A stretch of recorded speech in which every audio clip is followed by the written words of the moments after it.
Hello दोस्तों, मैं आपका दोस्त ओल्ड मैन आज चाचा जी से हुआ प्यार कहानी लेके आया हूँ। संपूर्ण कहानी इस तीसरे भाग में मिल जाएंगे आपको, सुनिए। पढ़े। उनकी आंखों में एक गंभीरता थी। अर्जुन, ये गलत है। तू इस लड़के से बात मत कर। मुझे इसके बारे में और पता करना होगा। उन्होंने कहा। मैंने देखा कि चाचा की चिंता वाकई मेरे लिए थी। उनकी आवाज में एक सख्ती थी जो मुझे उनके भाई जैसे प्यार की याद दिलाती थी। लेकिन मेरे मन में एक शक पैदा हो गया। क्या ये मैसेज चाचा ने ही भेजा था? मैंने ये बात मन में दबा ली और चाचा से कहा, ठीक है चाचा, मैं सावधान रहूंगा। चाचा ने मुझे अपने पास बैठाया और बोले, अर्जुन, तू अब जवान हो चुका है। दुनिया में अच्छे लोग भी हैं और बुरे भी। तुझे अपनी समझ से काम लेना होगा। अगर कोई तुझे परेशान करे तो तुरंत मुझे या अम्मी को बता। उनकी बातों में एक पिता जैसी चिंता थी। मैंने सिर हिलाया और कहा, जी चाचा, मैं आपकी बात मानूंगा। लेकिन मेरे मन का शक पूरी तरह नहीं गया। मैं सोच रहा था कि क्या चाचा वाकई मेरी हरकतों पर नजर रख रहे थे, जैसा कि उन्होंने अब्बू से वादा किया था, या उनकी दोस्ती में कुछ और था। उस रात मैं सोचता रहा। अनजान नंबर से आए मैसेज ने मेरे दिमाग में सवालों का तूफान खड़ा कर दिया था। क्या ये वाकई करण का दोस्त था, या कोई और मेरे साथ मजाक कर रहा था? चाचा की चिंता और उनकी गंभीरता मुझे उनके भरोसे की याद दिलाती थी, लेकिन मेरे मन का एक कोना अभी भी शक से भरा था। मैंने तय किया कि मुझे चाचा से खुलकर बात करनी होगी। लेकिन डर के मारे मैंने ये बात मन में दबा ली। मैं अपने कमरे में लेटा था और मेरी आंखें नींद की तलाश में भटक रही थीं। मैं सोच रहा था कि क्या मैं अपनी जवानी की उत्सुकता में कुछ गलत सोच रहा हूं। चाचा मेरे लिए हमेशा एक रक्षक रहे थे, और शायद मैं उनकी दोस्ती को गलत समझ रहा था। अगली सुबह मैं जल्दी उठ गया। कॉलेज का दिन था, लेकिन मेरा ध्यान पढ़ाई पर कम और उन मैसेजों पर ज्यादा था। नाश्ते की मेज पर मैंने चाचा को देखा। वह हमेशा की तरह हंसमुख थे। अर्जुन, आज फिर मैं तुझे कॉलेज छोड़ दूं? उन्होंने मजाक में पूछा। मैंने हल्के से मुस्कुराकर हामी भरी। रास्ते में मैंने हिम्मत जुटाई और पूछा, चाचा, उस अनजान नंबर की बात का क्या हुआ? आपको कुछ और पता चला? चाचा ने बाइक धीमी की और गंभीर होकर बोले, अर्जुन, मैंने तुझे कहा था ना कि मैं सब संभाल लूंगा। वो लड़का अब तुझे परेशान नहीं करेगा। मैंने उसे सख्त चेतावनी दी है। तू बस अपनी पढ़ाई पर ध्यान दे। उनकी आवाज में एक पिता जैसी सख्ती थी, लेकिन उनके चेहरे पर वही भरोसेमंद मुस्कान थी। मैंने सिर हिलाया, लेकिन मेरे मन में अभी भी सवाल बाकी थे। उस रात के बाद मेरा मन पूरी तरह शांत नहीं था। अनजान नंबर से आए मैसेज और चाचा आसिफ की गंभीर चेतावनी ने मेरे दिमाग में सवालों का जाल बुन दिया था। मैंने नंबर ब्लॉक कर दिया था, जैसा कि चाचा ने कहा था, लेकिन मेरे मन में एक हल्का सा डर और उत्सुकता बनी हुई थी। क्या वह अनजान शख्स वाकई करण का दोस्त था, या कोई और मेरे साथ मजाक कर रहा था?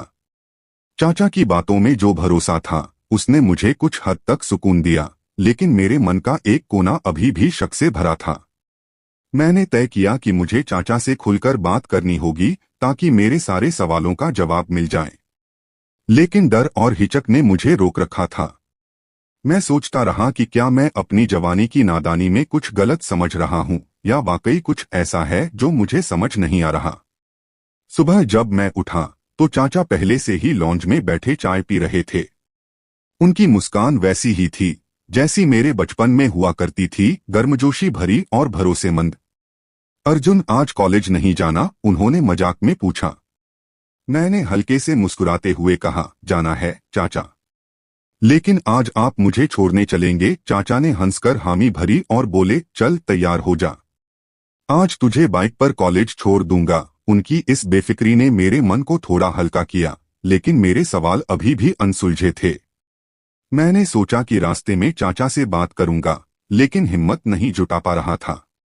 कॉलेज के रास्ते में चाचा ने मुझसे उस अनजान मैसेज के बारे में पूछा। अर्जुन, तूने उस लड़के से और कोई बात की? उनकी आवाज में चिंता थी। मैंने सिर हिलाकर ना कहा। चाचा, मैंने तो बस एक मैसेज का जवाब दिया था। फिर आपने कहा तो मैंने बात बंद कर दी। चाचा ने गहरी सांस ली और बोले, अच्छा किया। आजकल इंटरनेट पर लोग बहुत चालाकी करते हैं। तू सावधान रहना और ऐसी किसी भी बात को पहले मुझे बताना। उनकी बातों ने मेरे मन को थोड़ा सुकून दिया, लेकिन शक का एक छोटा सा बीज मेरे दिल में अभी भी जमा था। मैंने सोचा कि शायद रात को चाचा से और खुलकर बात करूंगा। कॉलेज में उस दिन करण मुझसे फिर मिला। उसकी नाराजगी अब कम हो गई थी और वह मेरे पास आया। अर्जुन, तूने कल मुझसे ऐसी बात क्यों की? मैं तो बस अपनी खुशी तुझसे शेयर कर रहा था, उसने कहा। मैंने उससे माफी मांगी और बोला, करण, मुझे गलत लगा कि तू हर वक्त अपने दोस्त की बातें करता है। मैं बस चाहता था कि हम पढ़ाई की बातें भी करें। करण ने हंसकर मेरे कंधे पर हाथ रखा और बोला, ठीक है अर्जुन, तू सही कह रहा है। चल अब दोस्ती पक्की। उसकी बातों ने मेरे मन को हल्का कर दिया, लेकिन मेरे दिमाग में अब भी उस अनजान मैसेज का सवाल घूम रहा था। मैंने करण से पूछा, करण, क्या तूने कभी अपने दोस्त को मेरी तस्वीर दिखाई? करण ने हैरानी से मेरी ओर देखा। नहीं अर्जुन, मैंने तो कभी किसी को तेरी तस्वीर नहीं दिखाई। क्यों, क्या हुआ? मैंने उसे अनजान मैसेज की बात नहीं बताई, क्योंकि चाचा ने मुझे सावधान रहने को कहा था। मैंने बात टाल दी और बोला, कुछ नहीं, बस यूं ही पूछा। लेकिन मेरे मन में सवाल और बढ़ गए।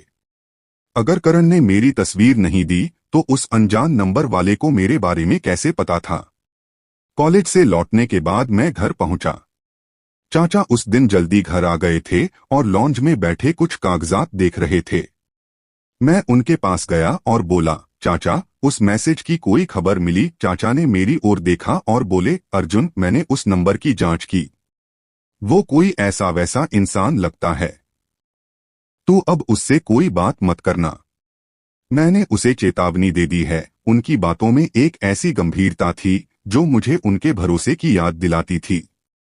मैंने हल्के से सिर हिलाया और बोला, ठीक है चाचा, मैं आपकी बात मानूंगा। लेकिन मेरे मन का शक पूरी तरह खत्म नहीं हुआ था। मैं सोच रहा था कि क्या चाचा मुझसे कुछ छिपा रहे हैं। उस शाम अम्मी और अब्बू घर लौट आए। अब्बू हमेशा की तरह सख्त मिजाज में थे, लेकिन अम्मी ने मुझे गले लगाया और बोली, अर्जुन, तू कॉलेज में ठीक से पढ़ रहा है ना? मुझे तुझ पर बहुत भरोसा है। उनकी बातों ने मेरे मन को गर्मजोशी दी। मैंने सोचा कि मुझे अपने सपनों पर ध्यान देना चाहिए, न कि इन छोटी छोटी बातों पर। लेकिन मेरे मन का एक कोना अभी भी उस अनजान मैसेज के बारे में सोच रहा था। मैंने तय किया कि मुझे चाचा से खुलकर बात करनी होगी ताकि मेरे सारे शक दूर हो जाएं। रात को खाना खाने के बाद मैं अपने कमरे में था जब मेरा फोन फिर से बजा। वही अनजान नंबर था। इस बार मैसेज में लिखा था, अर्जुन, तू बहुत अच्छा है। मुझे तुझसे मिलना है। मेरे हाथ कांपने लगे। मैं समझ नहीं पा रहा था कि ये क्या हो रहा है। मैंने तुरंत चाचा को बुलाया और उन्हें मैसेज दिखाया। चाचा ने फोन लिया और मैसेज पढ़े।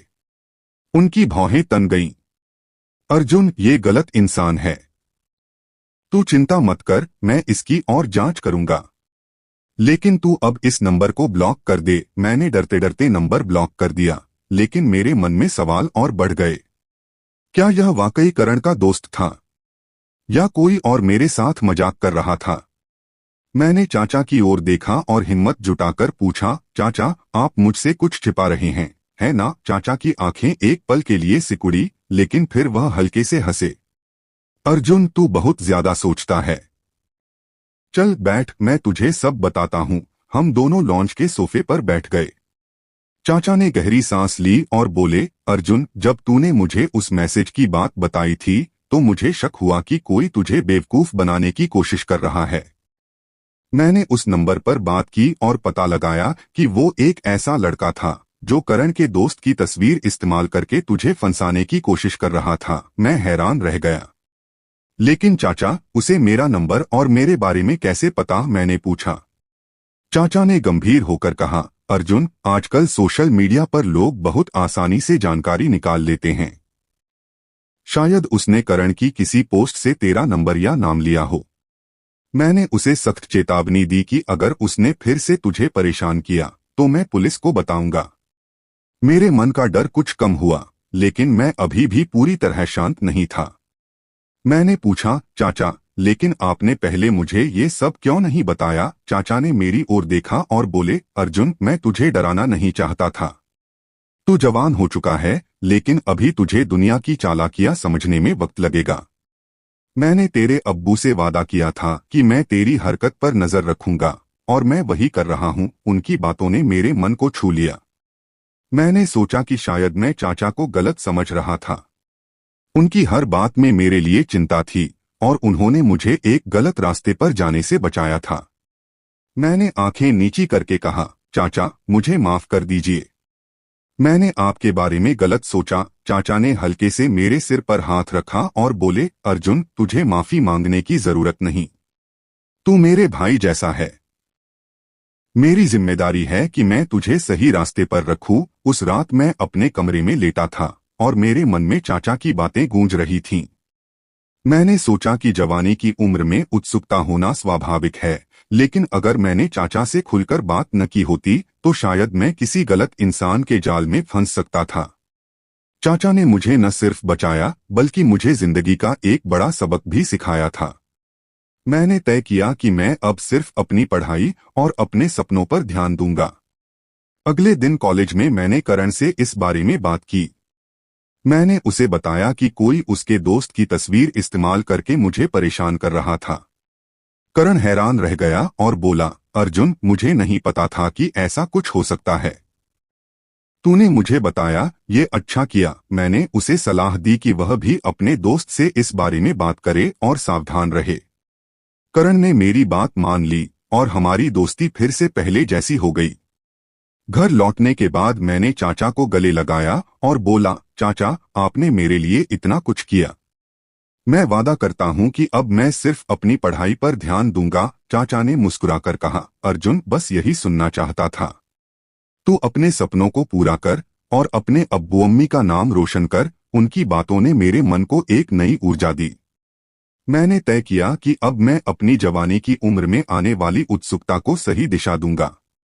उस दिन के बाद मैंने कॉलेज में ऐसी दोस्तियां बनाई जो पढ़ाई में तेज थीं और सकारात्मक सोच रखती थीं। करण से मेरी दोस्ती बनी रही, लेकिन मैंने उसकी वैसी बातों को सुनना बंद कर दिया जो मुझे गलत रास्ते पर ले जा सकती थीं। चाचा मेरे लिए हमेशा एक भाई और रक्षक बने रहे। उनकी सलाह और देखभाल ने मुझे न सिर्फ एक गलत रास्ते से बचाया, बल्कि मुझे जिंदगी का एक बड़ा सबक भी सिखाया। मैंने समझा कि जवानी की उम्र में उत्सुकता और आकर्षण स्वाभाविक हैं, लेकिन सही मार्गदर्शन और खुली बातचीत ही हमें सही रास्ते पर रख सकती है।